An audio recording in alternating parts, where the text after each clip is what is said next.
നമസ്കാരം, ജനത ഓൺലൈനിലേക്ക് സ്വാഗതം. വീഡിയോയിലേക്ക് കടക്കുന്നതിന് മുൻപ് ഒരു കാര്യം ഓർമ്മിപ്പിക്കുന്നു. ഈ ചാനൽ സബ്സ്ക്രൈബ് ചെയ്യാതെയാണ് നിങ്ങൾ ഈ വീഡിയോ കാണുന്നതെങ്കിൽ ചാനൽ ഒന്ന് സബ്സ്ക്രൈബ് ചെയ്യുക. കൂടാതെ അടുത്തുള്ള ബെൽ ഐക്കൺ ക്ലിക്ക് ചെയ്യാൻ മറക്കരുത്. വീഡിയോയിലേക്ക് കടക്കുകയാണ്. അമേരിക്കൻ പ്രസിഡന്റ് ട്രംപിന്റെ പല നയങ്ങളും ലോക രാജ്യങ്ങൾക്ക് വലിയ ഭീഷണിയാവുകയാണ്.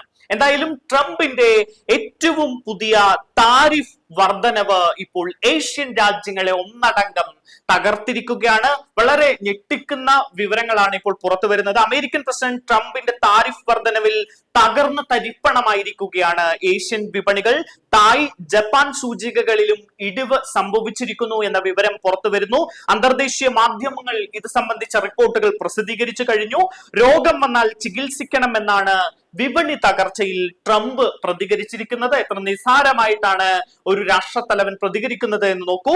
അമേരിക്കയെ ലോകം വിമർശിക്കുന്നത് ഉടൻ അവസാനിക്കും എന്നും ട്രംപ് പറയുകയാണ്. മാധ്യമപ്രവർത്തകരോട് സംസാരിക്കുന്ന ഇടയിലായിരുന്നു ട്രംപ് ഇത്തരമൊരു പ്രതികരണം നടത്തിയത്. ട്രംപിന്റെ ചരിത്രപരമായ തീരുവ പ്രഖ്യാപനത്തിൽ അമേരിക്കയ്ക്കും തിരിച്ചടി തന്നെയാണ് ലഭിക്കുന്നത്. എങ്കിലും നയം മാറ്റാൻ ട്രംപ് അണുവിട വ്യത്യാസമില്ലാതെ ഉറച്ചു തന്നെ നിൽക്കുകയാണ്. തീരുവ പ്രഖ്യാപനം അമേരിക്കയുടെ ആഗോള വിപണികളെ സാരമായി ബാധിച്ചതായി റിപ്പോർട്ടുകൾ പുറത്തു വരുന്നു. എന്നാൽ വിപണി നഷ്ടങ്ങളെ കുറിച്ച് തനിക്ക് ആശങ്കയില്ല എന്നാണ് അമേരിക്കൻ പ്രസിഡന്റ് പറയുന്നത്. ഒന്നും ഇല്ലാതാക്കാൻ താൻ ശ്രമിക്കുന്നില്ല, പക്ഷേ ചിലപ്പോൾ എന്തെങ്കിലും ശരിയാക്കുന്നതിന് വേണ്ടി മരുന്ന് കഴിക്കേണ്ടി വരുന്നത് സാധാരണമാണ് എന്ന് പറഞ്ഞുകൊണ്ട് ഏഷ്യൻ രാജ്യങ്ങളിലെ ഓഹരി തകർച്ചയെ ട്രംപ് നിസാരവൽക്കരിക്കുകയും ചെയ്യുന്നു.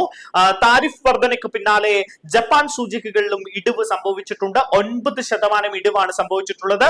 2023 ഒക്ടോബറിന് ശേഷം ആദ്യമായാണ് ജപ്പാന്റെ വിപണിയിൽ ഇത്രയും വലിയൊരു ഇടിവ് സംഭവിക്കുന്നത് എന്നതും ശ്രദ്ധേയമാണ്. ദക്ഷിണ കൊറിയയിലും സമാനമായിട്ടുള്ള ഒരു ഇടിവ് ഉണ്ടായിരിക്കുന്നു എന്ന റിപ്പോർട്ടുകൾ പുറത്തു വരുന്നുണ്ട്. ട്രംപിന്റെ പ്രഖ്യാപനത്തിന് ശേഷം അസാധാരണമായ ഇടിവുകൾ ഉണ്ടായതായി തായ്വാൻ സ്റ്റോക്ക് എക്സ്ചേഞ്ചും അറിയിച്ചിട്ടുണ്ട്. വിപണികളെ സ്ഥിരപ്പെടുത്തുന്നതിന് കൂടുതൽ നയങ്ങൾ ആവിഷ്കരിക്കുമെന്നും തായ്വാൻ അറിയിച്ചിരിക്കുകയാണ്. ഓസ്ട്രേലിയൻ ഓഹരികളും കുത്തനെ ഇടിഞ്ഞതായാണ് ഇപ്പോൾ അന്തർദേശീയ മാധ്യമങ്ങൾ ഒന്നടങ്കം റിപ്പോർട്ട് ചെയ്യുന്നത്. ട്രംപിന്റെ ചരിത്രപരമായ തീരുവ പ്രഖ്യാപനം ലോകമെമ്പാടുമുള്ള സമ്പദ് വ്യവസ്ഥയ്ക്ക് വലിയ പ്രത്യാഘാതങ്ങളാണ് സൃഷ്ടിച്ചിരിക്കുന്നത്. പക്ഷേ ട്രംപ് തന്റെ നയത്തിൽ നിന്ന് കുലുങ്ങാതെ തന്നെ നിൽക്കുകയാണ്. യാതൊരു വ്യത്യാസവും നയത്തിൽ വരുത്തില്ല എന്ന് തന്നെ വാശി പിടിച്ചിരിക്കുകയാണ് ട്രംപ്. അമേരിക്കയിലെ ആഗോള വിപണികൾക്കും കനത്ത തിരിച്ചടി നൽകുന്ന ട്രംപിന്റെ ഈ തീരുമാനം പുനഃപരിശോധിക്കാൻ അദ്ദേഹം തയ്യാറല്ല.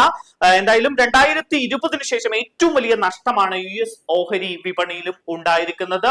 എങ്കിലും ട്രംപ് നയം മാറ്റത്തിന് മുതിരില്ല എന്നാണ് മാധ്യമങ്ങൾ റിപ്പോർട്ട് ചെയ്യുന്നത്.